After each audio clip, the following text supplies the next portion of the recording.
Karena kan musim orang punya gawe Pak, jadi sebut ibunya Pak. Si mama ikut bantu ibunya ya. Iya. Ada yang ada sekolah. Ini tidak masuk Pak, ini Pak.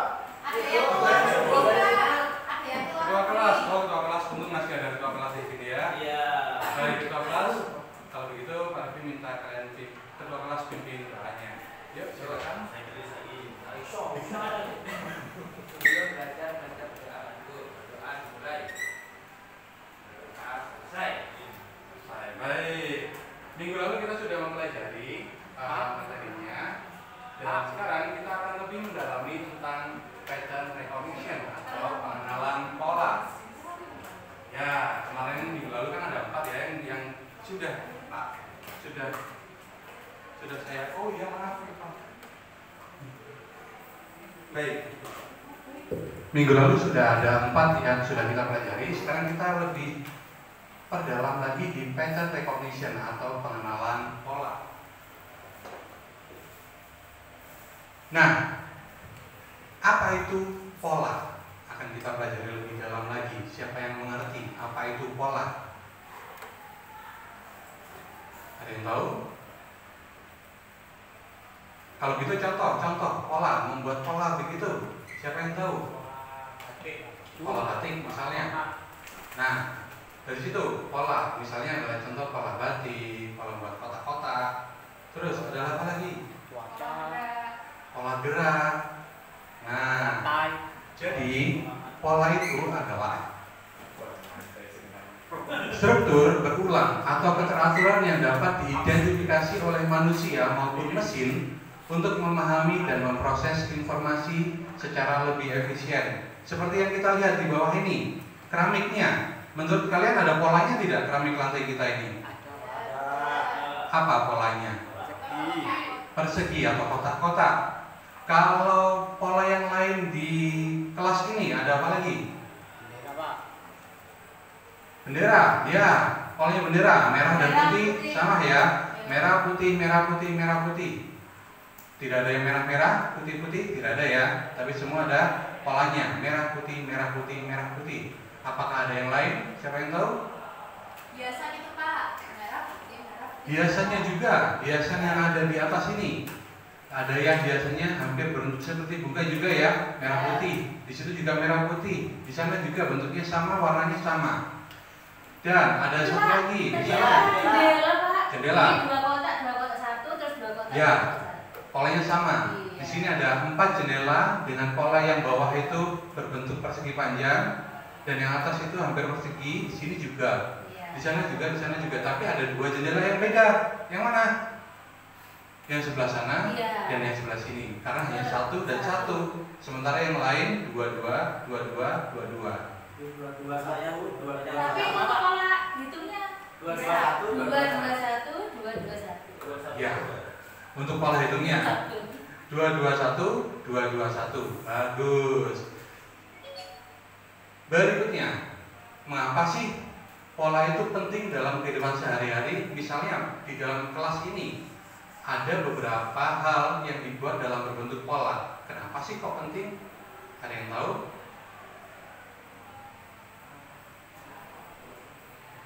Mengapa pola itu penting?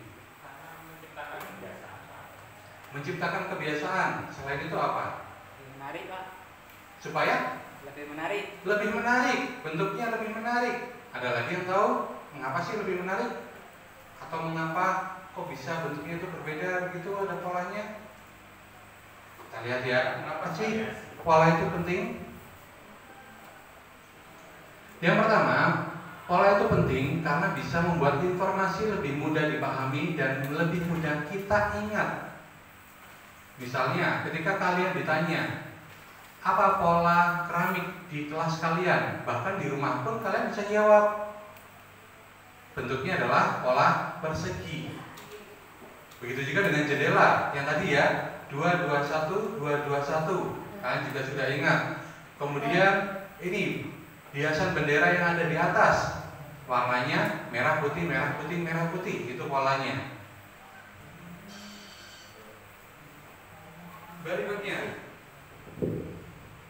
Berikutnya, pola itu penting karena dengan mengenali pola, kita bisa membuat tugas jadi lebih mudah. Ketika kalian mengerjakan tugas, kalian akan lebih mudah mengerjakan dengan mengenali pola. Misalnya, ketika kalian di sekolah, kalian sudah ada tugasnya. Begitu kalian sudah pulang, kalian sudah tahu tugas kalian. Di sekolah apa tugas kalian, di rumah apa tugas kalian, bahkan sampai malam pun kalian sudah tahu karena sudah ada polanya. Mulai dari bangun tidur, ke sekolah, aktivitas mungkin ada les, kemudian malam kalian bisa bermain bersama keluarga, nonton TV, dan malam lagi akhirnya kalian tidur. Begitu juga sampai pagi lagi.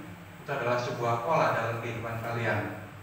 Dan yang berikutnya, pola ini bisa membentuk kebiasaan positif. Pasti hal-hal yang baik. Jangan sampai pola-polanya membentuk hal yang buruk. Siapa yang tahu pola yang buruk itu yang bagaimana? Tidur tidak teratur. Tidurnya tidak teratur. Misalnya, kebiasaan tidur harusnya jam 9 malam, tapi ada yang tidur sampai jam 11 malam. Kalau diajak bermain game sama teman, ada yang sampai jam 1 malam. Akhirnya itu kan bisa merusak pola yang seharusnya sudah rutin jam 9, tapi akhirnya karena gara-gara bermain atau diajak teman main game online, akhirnya pola menjadi tidak teratur yang bisa membentuk kebiasaan negatif kalian. Karena kalau tidurnya terlalu malam, akhirnya bangun tidurnya bagaimana? Kesiangan. Baik. Sepertinya kalian sudah mulai bosan ini. Sekarang Pak Revi minta kalian semuanya berdiri. Yuk, kita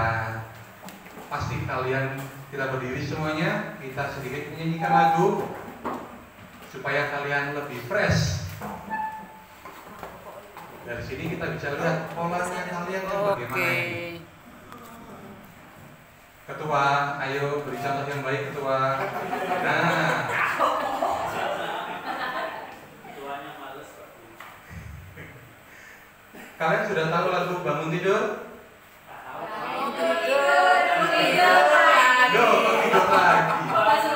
Oh ya, sekarang hari Minggu ya, seharusnya tidur lagi ya. Iya. Baik, lihat ya. Yuk, nyanyi bersama yuk. Bangun tidur. Terus mandi, tidak lupa bergosok gigi. Habis mandi ku tolong ibu, membersihkan tempat tidur. Bukan tak boleh bau pesing. Bangun tidur. Terus mandi, Tidak lupa menggosok gigi. Habis mandi ku tolong ibu, membersihkan tempat tidur. Bukan tak boleh bau pesing. Tapi maaf Doni. dari sini. Belum duduk. Ada pertanyaan yang pernah ditanyakan. Siapa yang tahu pola dari lagu yang dinyanyikan? Aktivitas dari lagu yang dinyanyikan. Tidur. Apa pola yang pertama? Satu, bangun tidur. Apa yang dilakukan setelah bangun tidur? Mandi. Setelah mandi, Membersihkan gigi. jangan lupa menggosok gigi. Dan yang setelah kalian mandi dan menggosok gigi, Menolong ibu. membantu ibu.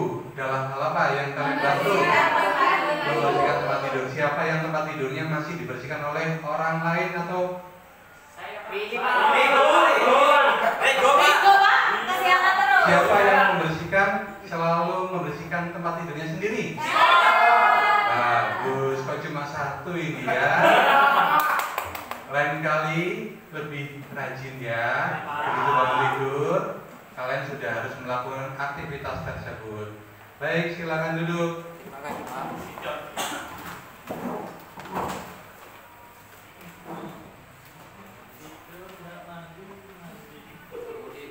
Kita lanjutkan materinya.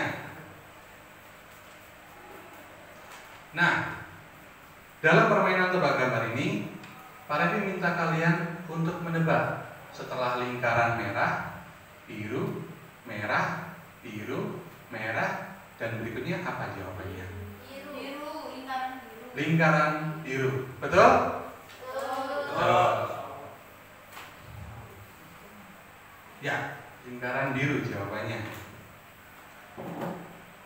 Manfaat kita bermain dalam pola yang pertama adalah mengembangkan pola pikir logis dan sistematis. Jadi di sini pasti kita berpikir secara logis, menggunakan logika kita.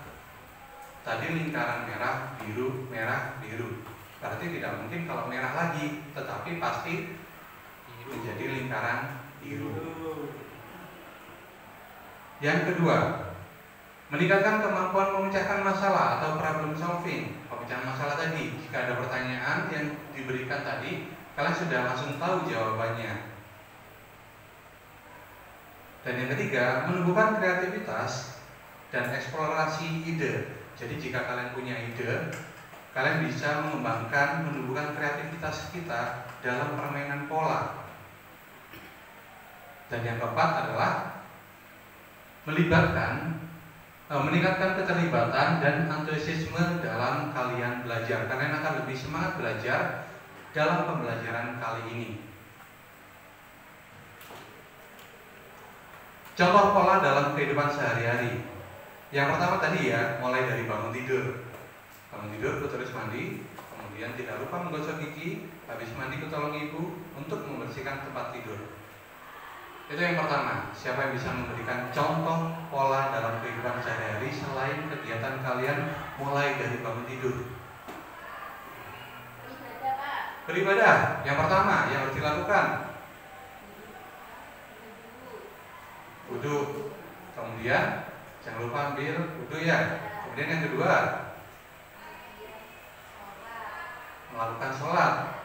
Dan yang ketiga setelah sholat, biasanya kalau ada orang tua kita di depan kita, apa yang harus kita lakukan? Salim sama orang tua kita. Dan setelah itu, apakah sajadahnya dibiarkan begitu saja? Apa yang harus dilakukan? Dirapikan kembali. Baik, berikutnya, siapa yang bisa beri contoh? Contoh dalam kehidupan sehari-hari yang berpola, ada polanya. Siapa yang tahu? Ada lagi yang tahu? Polanya Kalau lampu lalu lintas itu Pak, pola apa bukan Pak? Lampu lalu lintas, apakah itu termasuk pola? Pola. Kenapa kok bisa disebut pola? Karena berurutan ada merah, berarti setelah itu kuning. los. Wah, orang tua kamu tidak boleh seperti itu ini. Atau kamu naik sepeda motor sendiri? Ya Pak, belum boleh ya Pak. Belum boleh. Naik sepeda. Wah, itu bahaya malahan itu. Harusnya merah itu kamu sudah harus berhenti ya. Dan kuning kita harus mulai memperlambat kendaraan yang kita kendalikan. Dan yang ketiga adalah hijau, kita bisa lost jos, gitu ya. Kalau kuning jangan cepat-cepat, nggak boleh Pak. Tidak boleh, kita harus mengurangi kecepatan kita dan mulai.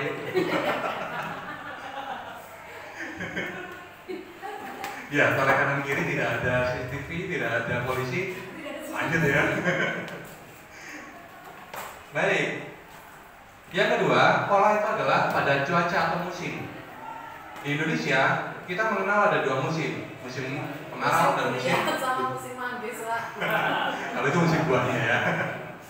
Kalau di luar negeri ada 4 musim. Musim apa saja? Dimulai dari musim dingin. Musim dingin itu golongnya musim salju itu ya. Setelah itu musim semi. Setelah musim semi, musim gugur di musim panas. Yang keempat, musim panas.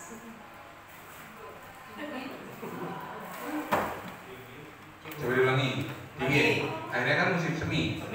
Setelah musim semi, musim panas. Setelah itu gugur. Ya, kemudian kembali lagi ke dingin.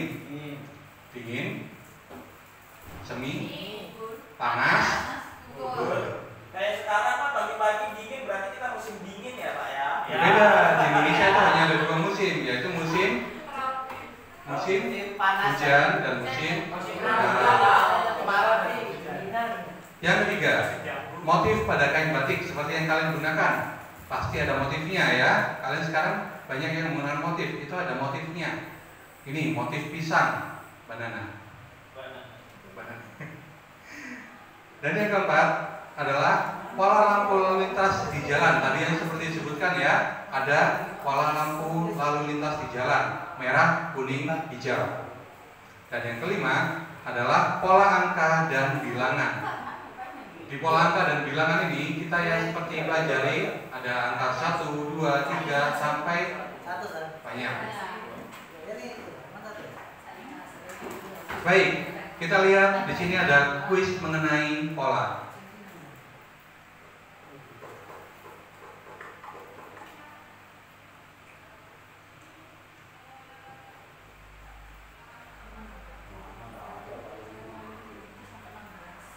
Kuis pola. Siapa yang langsung bisa menjawab, kelompok itu akan dapat poin yang banyak. Pola adalah sesuatu yang diulang. Kita dapat melihat pola dalam kehidupan kita sehari-hari, entah itu gambar atau kegiatan kita. Oke, sekarang kita akan pelajari pola dalam bentuk gambar. Siapa yang bisa menjawab? Ada segi 4, segitiga, segi 4, segitiga. Berikutnya adalah segi 4. Betul. Berikutnya bintang, hati, bintang, hati, bintang. Bagus. Berikutnya bintang, persegi, bintang, persegi. Berikutnya bintang. Berikutnya dari segi 4 ini jajar genjang ini, kemudian Jajar Pak Ijaz. Ya. jawaban yang betul adalah yang jajar genjang. Kemudian, nah hati-hati dengan yang ini.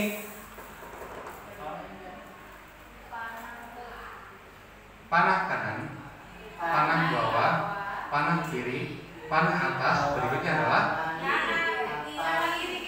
panah kiri. Betul. Berikutnya tanda yang berwarna biru itu, kemudian hijau, kemudian lingkaran berwarna merah, dan berikutnya Awan hijau.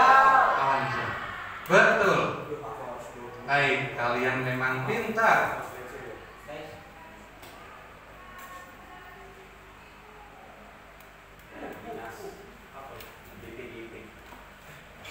Baik, anak-anak, manfaat pola dalam pemrograman yaitu kita bisa menyelesaikan masalah dengan cara memisahkannya menjadi bagian yang berulang atau yang berpola. Dan yang kedua, membantu programmer dapat menulis kode lebih cepat dengan kemungkinan atau kesalahan yang lebih kecil. Jadi seorang pemrogram itu bisa menilai atau menulis kode itu lebih detail lagi. Dan yang ketiga, kode yang mengikuti pola tertentu akan lebih mudah dibaca dan dipahami oleh programmer lain. Jadi jika ada misalnya di kelompok satu ini adalah programmer semua, tetapi ada 2 orang yang tidak masuk, maka 3 programmer ini masih bisa menjalankannya karena itu sudah mudah dibaca dan dipahami oleh programmer lain. Baik, itu untuk materi hari ini. Kita hari ini sudah mempelajari apa? Tentang pola. Siapa yang tidak mengerti? Apakah ada pertanyaan? Jika tidak, kelas sudah selesai. Pak Revi minta ketua lagi untuk yang memimpin doa sebelum kita mengakhiri pembelajaran hari ini. Silakan ketua. Oh, ketua sakit perut. Oke, wakil, silakan, wakil.